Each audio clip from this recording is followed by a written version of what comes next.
أعوذ بالله من الشيطان الرجيم. بسم الله الرحمن الرحيم. الحمد لله والثناء لله والصلاة والسلام على رسول الله. maanta waa arbaco 17 muxaram 1446 hijrada 25 agoosto 2021 miilaadiga. tanna waa qaybtii shanaad ee gudbinta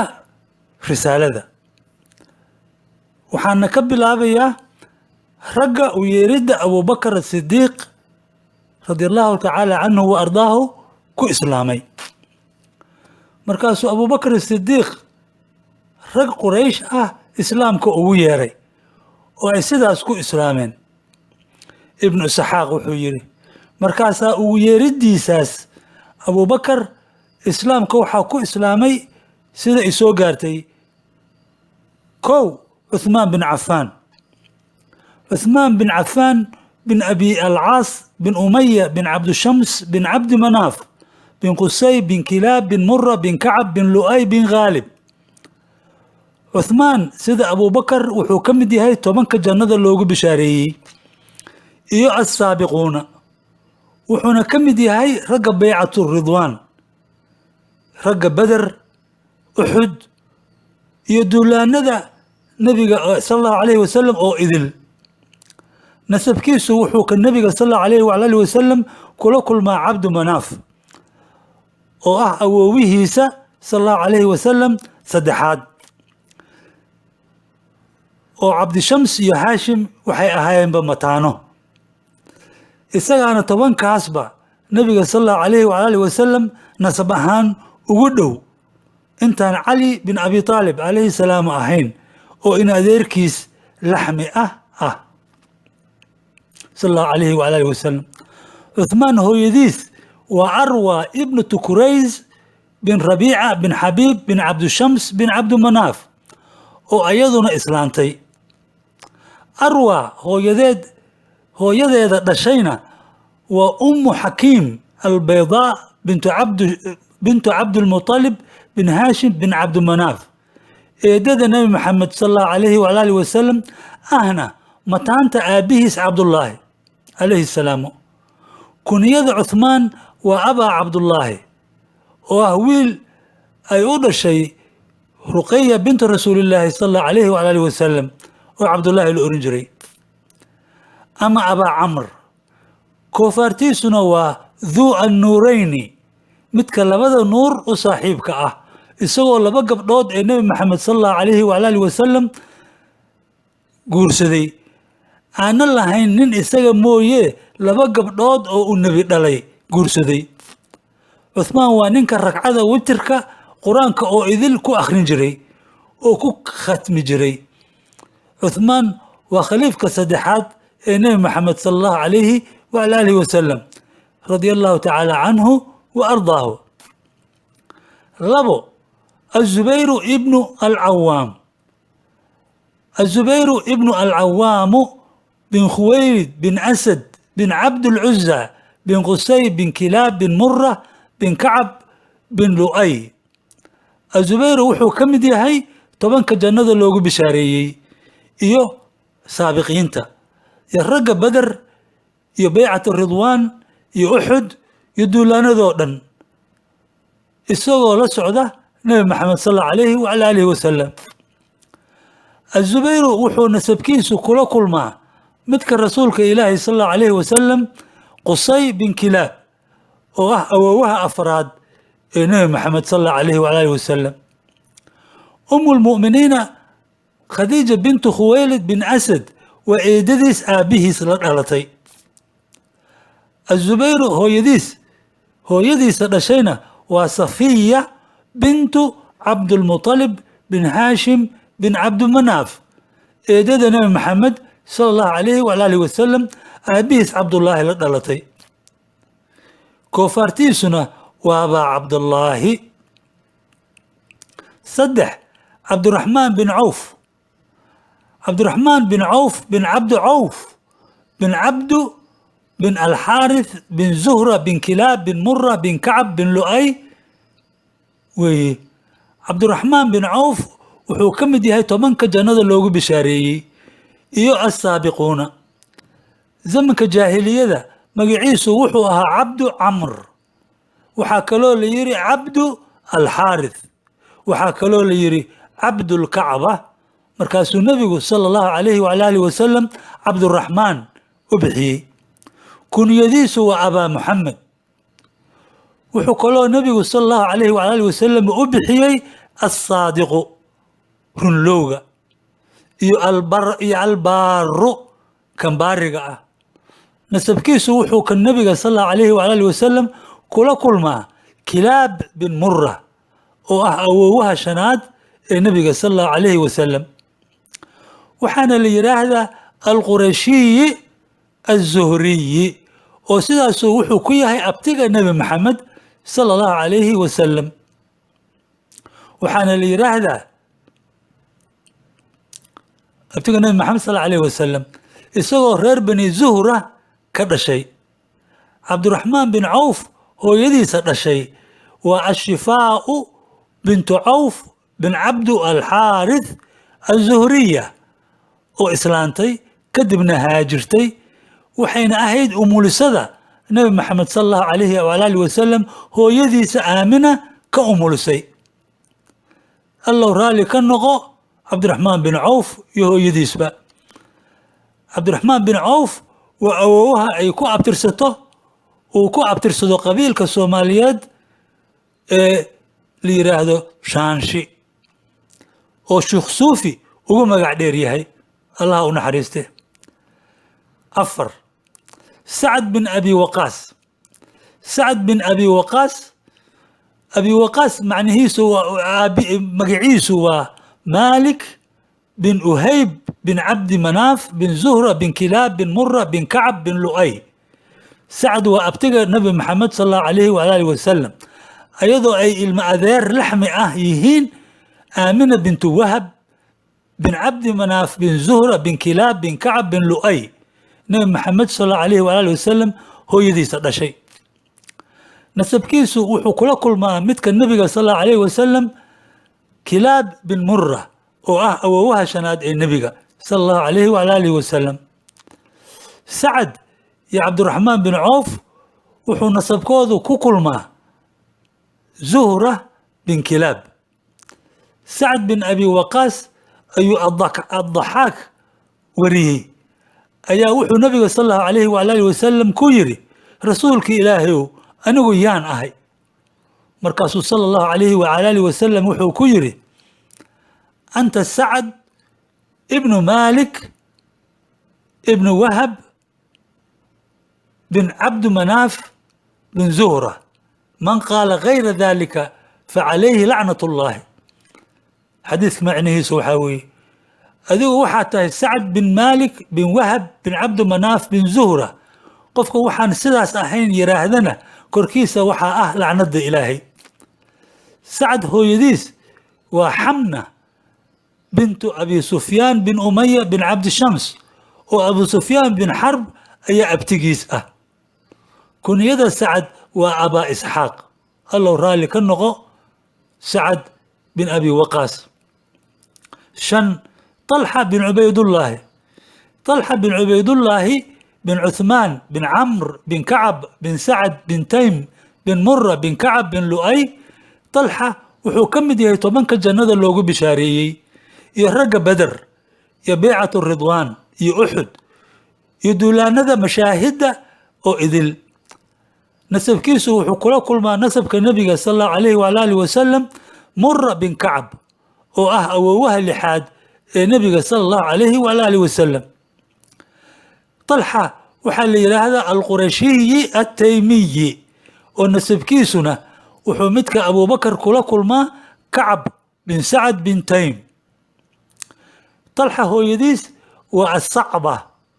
bintu cabdullaahi bin cabaad bin malik bin rabiica alxadrami,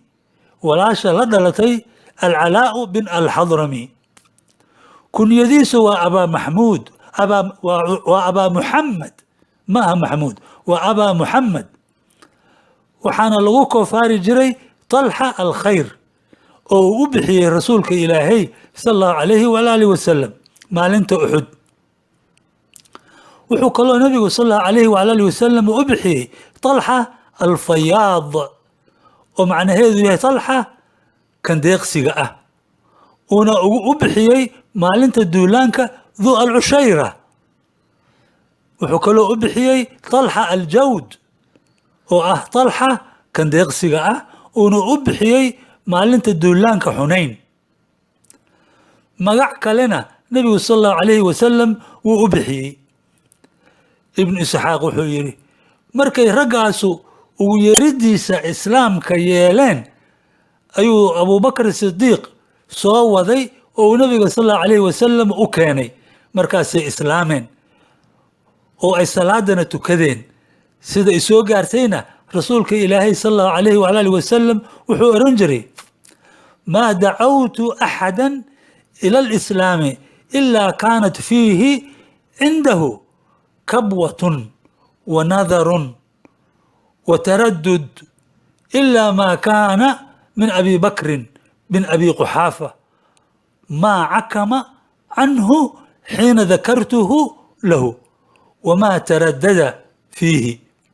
xadiidka macnihiisu waxaa weeye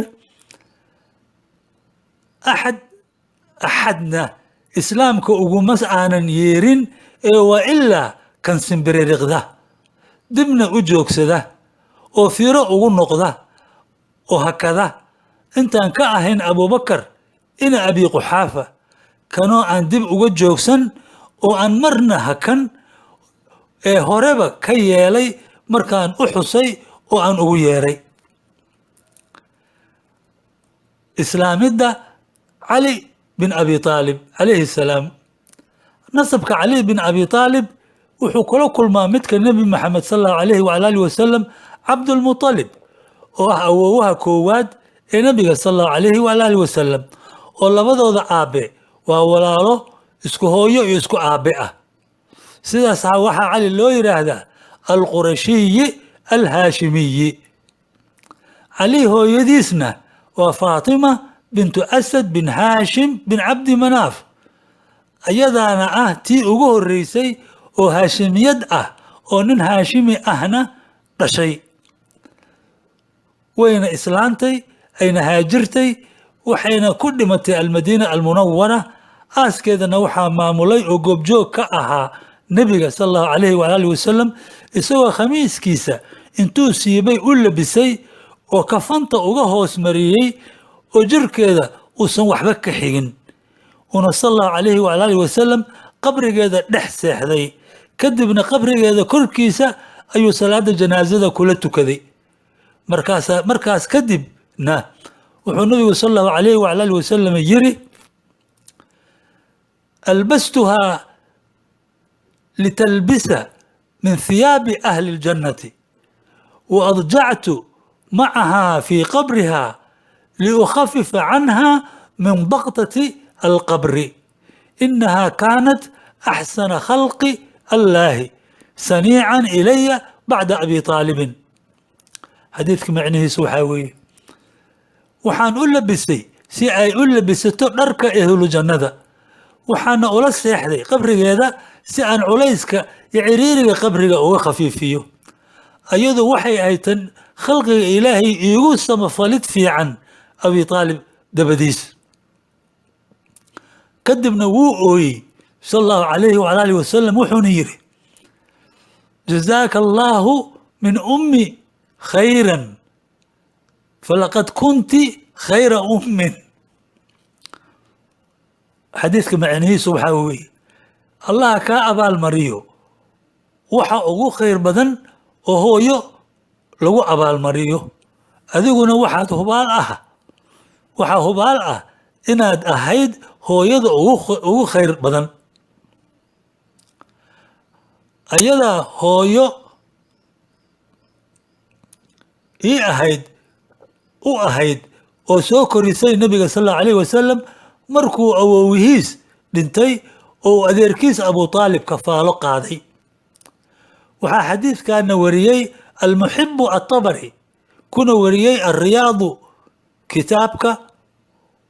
uu ka qoray manaaqibta tobanka jannada loogu bishaareeyey wa alriyaadu annadira faatuma waxay kaloo abu aalib u dhashay aalib iyo caqiil oo 10 sano ka yar iyo jacfar oo caqiil 20 sano ka yar iyo cali oo jacfar 10 sano ka yar iyo umu hani oo magaceedu yahay faakhita iyo gabar labaad oo la yiraahdo jumaana waa nuun jumaana nabiguna sallallahu alayhi wa alihi wasallam wuxuu cali u bixiyey sidiiq runlow ah iyo abi arrayxaanatayni oo aabbaha labada reexaan oo kale alxasan iyo alxuseen iyo abaa turaab oo ah aabbaha ciidda kunyadiisuna waxay ahayd abaa alxasan cali bin abi aalib bin cabdilmutalib bin haashim bin cabdimanaaf calayhi salaamu wuxuu ahaa wiilka ugu horeeyey oo islaama wuxuuna markaas yahay 10 jir wuxuuna ku noolaa guriga nebi maxamed sallallahu alayhi wa alihi wasallam oo qoyskiisu ka mid ahaa inay sidaas tahay ayuu az-zarqani yiri waxaa u daliil ah inuu mucaawiya u soo dhigay warqad cali bin abi aalib una yiri alxasan aabihiisow anigu waxaan leeyahay fadaa'il oo ah deeqa aan dadka kale intiisa kale dheerahay oo anigu waxaan ahay rasuulka ilaahay sallallahu alayhi wa alihi wasallam seedigiis oo walaashiis wa ummul mu'miniina ummu habiba ramla bintu abi sufyaan bin harb haweenta nabiga sallallahu alayhi wa alihi wasallam iyo kaatibkiisa oo wuxuu ka mid ahaa ragga waxiga dhiga markaasuu cali bin abi aalib calayhi salaam wuxuu yidhi wallaahi inaanan u dhigayn jawaab aan ahayn waxaan gabay ahayn wuxuuna u dhigay oo uu yidhi muxamadun annabiyu akhii wa sihrii wa xamza sayidu الshuhadaa'i cammi wa jacfaru aladii yadxaa wa yamsi yatiiru maca almalaa'ikati ibnu ummi wa bintu muxamadin saknii wa cursii mashuubu laxmuhaa bidamii wa laxmii wa sibta axmadi ibnaya minha faman minkum lahu sahmun ka sahmii sabaqtukum ila alislaami turan sagiiran wamaa balagtu awaana xulmii shantaas tixo micnahooda waxaa weeye kow nebi maxamed waa walaalkay iyo sodogay oo nabigaa yiri sal allahu alayhi wasalam caliyun akhii fi dunya waalaakhira oo cali waa walaalkay adduunka iyo aakhiraba iyo sodogay xamzana hogaamiyaha shuhadaada waa adeerkay laba jacfar ka kuwaa berista kuna hoyda jannada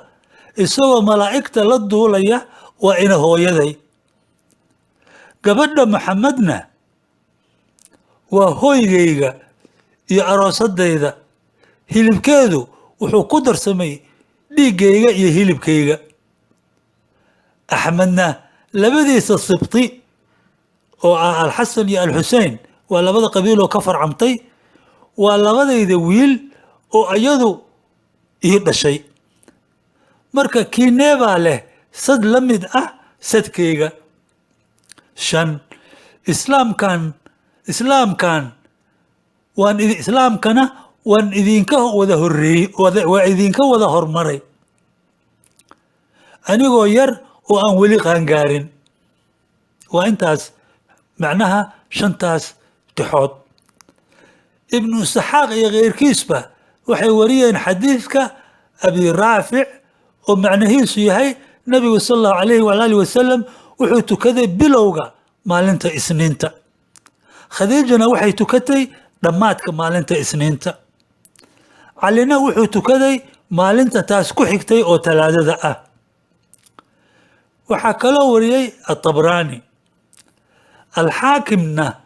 wuxuu almustadrak ku yiri nebigu sala allahu calayhi waala alihi wasalam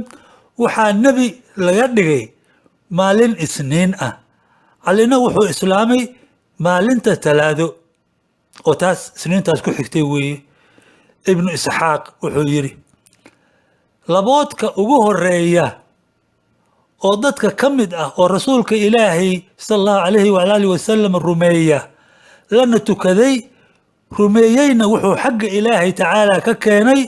waa cali bin abi aalib bin cabdilmuطalib bin haashim bin cabdimanaaf. raallinimada iyo nabadgelyada ilaahay korkiisa ha ahaatee, isagoo maalintaas 10 sano jira, nicmooyinka uu ilaahay cali bin abi aalib allah raalli ka noqde ku manaystay waxaa ka mid ahaa inuu islaamka hortiis ba qoyska rasuulka ilaahay sal allahu alayh wasalam ka mid ahaa oo uu gurigiisa ku noolaa. siduu cali qoyska nabiga sal allahu calayhi waala alihi wasalam uga mid noqday. ibnu isxaaq wuxuu yidhi nicmooyinka uu ilaahay cali bin abi aalib ku manaystay waxaa ka mid ahaa iyo wuxuu ilaahay u suubiyeyba iyo wuxuu khayr la doonay inay quraysh abaar xoog leh haleeshay. abu aalibna wuxuu lahaa caruur fara badan, markaasuu rasuulka ilaahi sal allahu calayhi waala alihi wasalam wuxuu adeerkiis alcabaasu allah raalli ka noqdee oo ka mid ahaa ragga reer bani haashim ugu hodansan ku yidhi yaa cabaas ina akhaaka abaa aalib kathiiru lciyaali waqad asaaba annaasa maa taraa min hadihi alazmati fainطaliq bina ilayhi falnukhafif canhu min ciyaalihi aakhudu min baniihi rajula wata'khudu anta rajula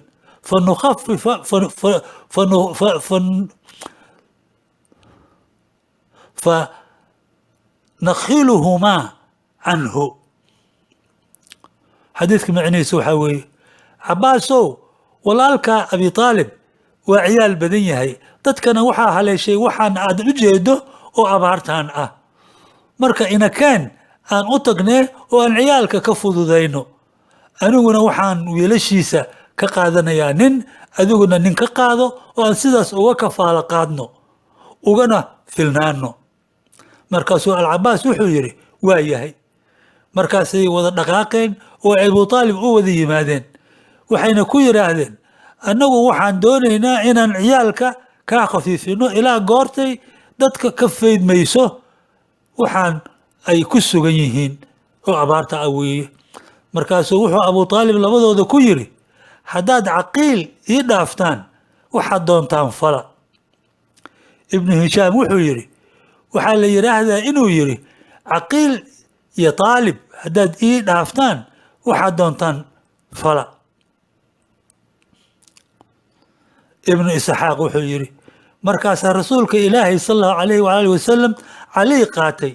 oo uu qoyskiisa ku biiriyey, cabaasna wuxuu qaatay jacfar oo uu qoyskiisa ku biiriyey. sidaas ayuu cali rasuulka ilaahay sala allahu calayhi waala alihi wasalam ula joogay ilaa uu tabaaraka wa tacaala ka soo diray isagoo nebi ah. markaasuu cali raacay, allah raalli ka noqde, oo uu aaminay oo uu rumeeyey. jacfarna wuxuu ka tirsanaa qoyska cabaas ilaa uu ka islaamay oo uu ka kaaftoomay. asuhayli wuxuu yidhi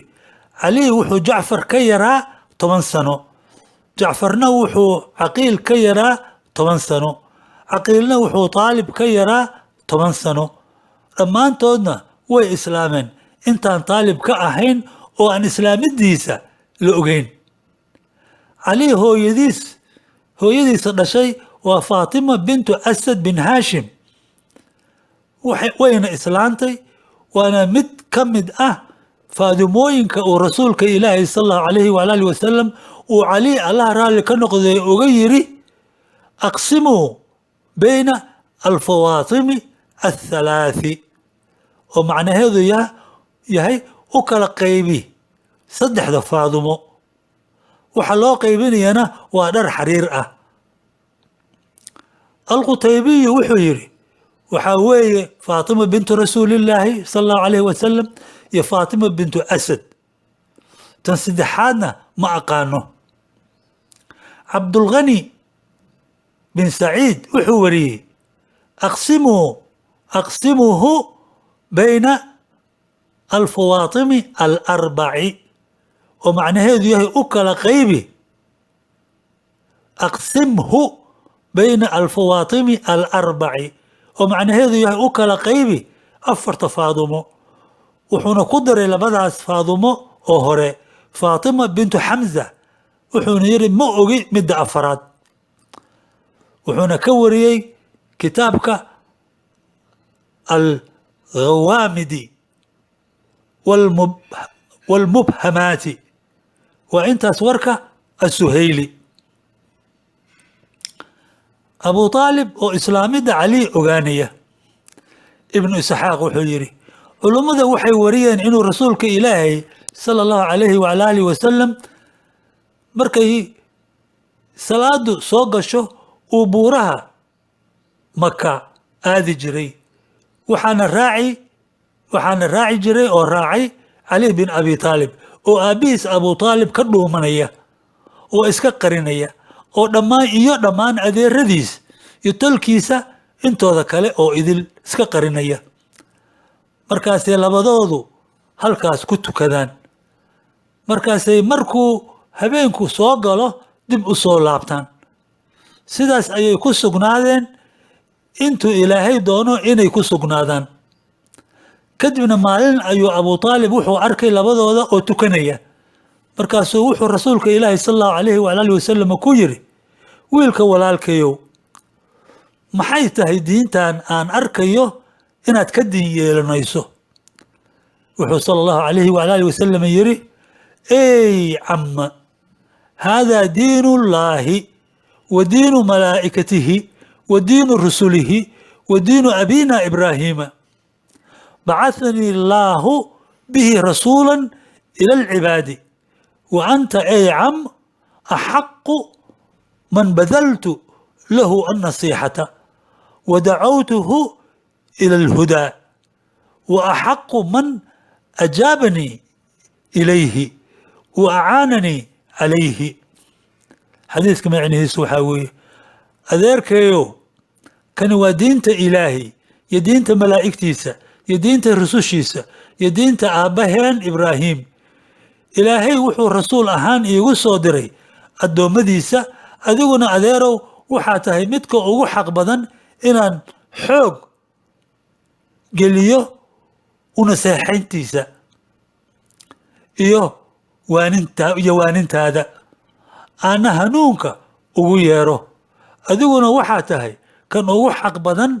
إنو إغيالو يقول عاونه أما سيدو يريبا صلى الله عليه وعلى آله وسلم مركاسو أبو طالب وحو يري ويلك walaalkayow anigu ma karo inaan ka baxo oo aan ka tago diinta aabayaalkay iyo waxay ku taagnaayeen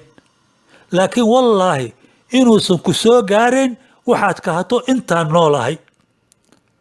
waxaa la wariyay inuu Abu Talib wiilkiisa Cali ku yiri maandhow maxay tahay diintan aad ku taagan tahay. markaasuu wuxuu yiri aabow waxaan rumeeyay ilaahay iyo rasuulka ilaahay sallallahu alayhi wa alihi wasallam waxaan rumeeyay wuxuu la yimid waana la tukaday salaada waana raacay. waxaa la yiraahdaa inuu markaas aabihiis ku yiri waxaa hubaal ah inuusan Muhammad sallallahu alayhi wa alihi wasallam kugu yeerin waxaan khayr ahayn ee laazim ee kulla maansanow.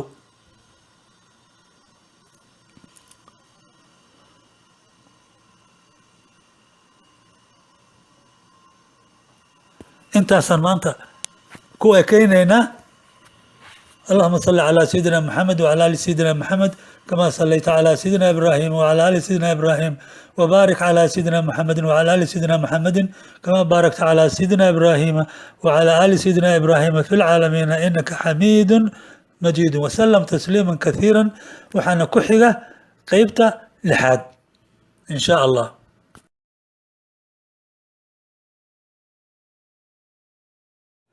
waxaad u jeedaa shicbu abu taalib haddana la yidhaahdo shicbu cali horena loo oran jiray shicbu bani haashim buurtaas aad u jeedid waxaa la yidhaahdaa alkhandama reer bani haashim oo dhanna halkaanay deganaayeen guriga bidixda oo hurdiga ah waa guriguu ku dhashay nabi maxamed sal allahu alayhi waali wasalam ayna lahaayeen aabbihiis asayid cabdullaahi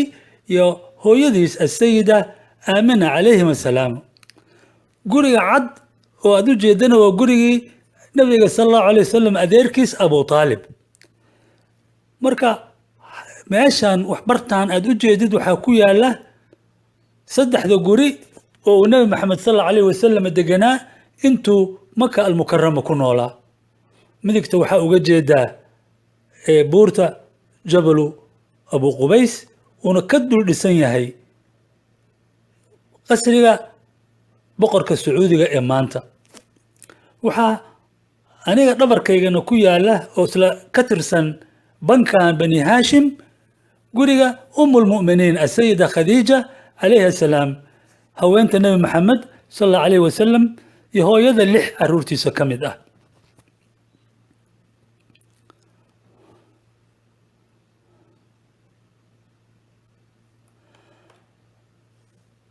waxaan haddana akhrinayaa khabarka saxiifadda ibnu isxaaq wuxuu yidhi quraysh markay aragtay inay asxaabta rasuulka ilaahay sal allahu calayhi waalaali wasalam degeen beled ay ka heleen amni iyo xasilooni annajaashiyuna difaacay inta magan gashay oo ayagaas ka mid ah cumar bin alkhataabna uu islaamay 3 maalmood kadib السيد حمزة سيد الشهداء عليه السلام أي لجران رسولك إلهي صلى الله عليه وعلى آله وسلم يا أصحاب تيسا إسلام كنا وقبائل كدحضوضة كفافي أي قال قريش الشيرين وحين قوستين إني ديغان صحيفة وأهور قد وحلوق ديغي أين كو ديغان إني كوهشيين إني تكوران رير بني هاشم iyo reer bani almutalib labadaasna waxaa la isku yidhaahdaa ahlulbeytka oo ayan u guurin ayagana ayan ka guursan ayan waxba ka iibin ayagana ayan waxba ka gadan ha ahaato cunno ama dhare marka waa takoorid buuxdo oo reer maka waa ganacsato haddii ganacsigii oo dhanba laga joojiyey iyo guurkiiba cidda saas la yeelay aad bay u dhibtoonaysaa markay warqadaas dhigeen waxay ballan iyo cahdi adag gaaladu ku kala qaateen inay heshiiskan oofiyaan warqadaasna waxay markaas ku dhejiyeen kacbada uurkeeda si ay cahdigaas ay galeen ay mar walba u xusuusiso warqadaas waxaa dhigay mansuur bin caamir bin haashim bin cabdimanaaf bin cabdudaar bin qusay ibn hishaam wuxuu yidhi waxaa la yidhaahdaa inuu dhigay annadru bin alxaarith markaasuu nebigu sal allahu calayhi waala alihi wasalam habaaray oo ay markaas farihiisa qaarkood qallaleen ibnu isxaaq wuxuu yidhi markay quraysh sidaas yeeshay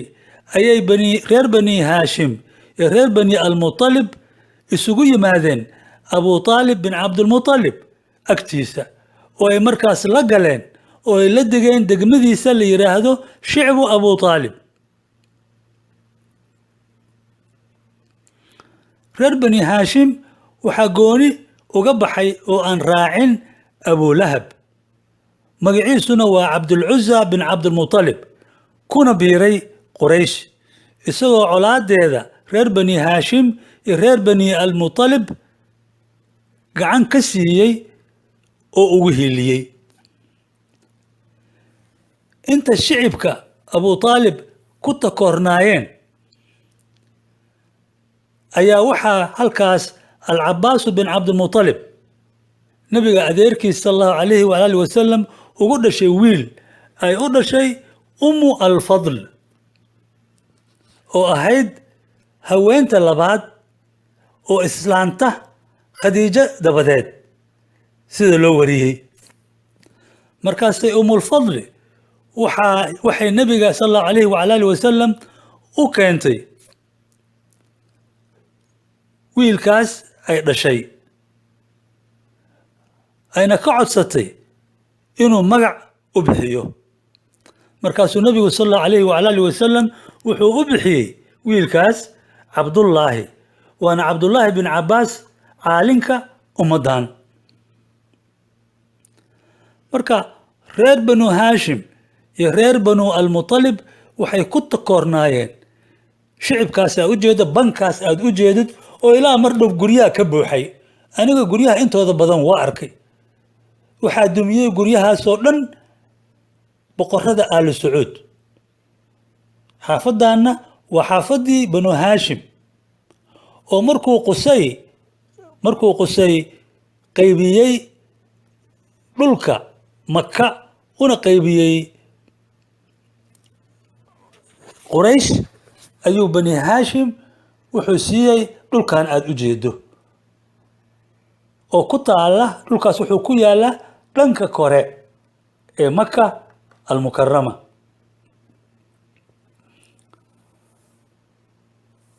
haashim wuxuu halkan ka qoday 2 ceel mid wuxuu ku yeelay meeshaan aad u jeedo oo markii guryaha la dumiyey ayaa isagana la dumiyey kan kalena wuxuu ku yeelay safa agteeda oo aniga dhabarkayga hadda ku beegan waxaad u jeedaa waa kaas gurigii hurdiga ahaa السيد عبد الله بن عبد المطلب السيدة آمنة بنت وهب عليهم السلام يقول السيد أبو طالب بن عبد المطلب أدرك النبي محمد صلى الله عليه وسلم وبورتي الخندمة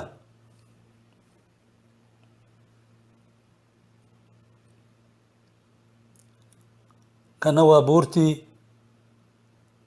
جبل أبو قبيس marka xaafadani waa xaafada ugu qiimo badan maka almukarama nabiga ku dhashay sallallahu alayhi wasallam waa ku koray waa ku guursaday waa ku ilmo dhalay اللهم صل على سيدنا محمد وعلى آل سيدنا محمد كما صليت على سيدنا إبراهيم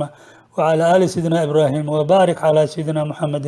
وعلى آل سيدنا محمد كما باركت على سيدنا إبراهيم وعلى آل سيدنا إبراهيم في العالمين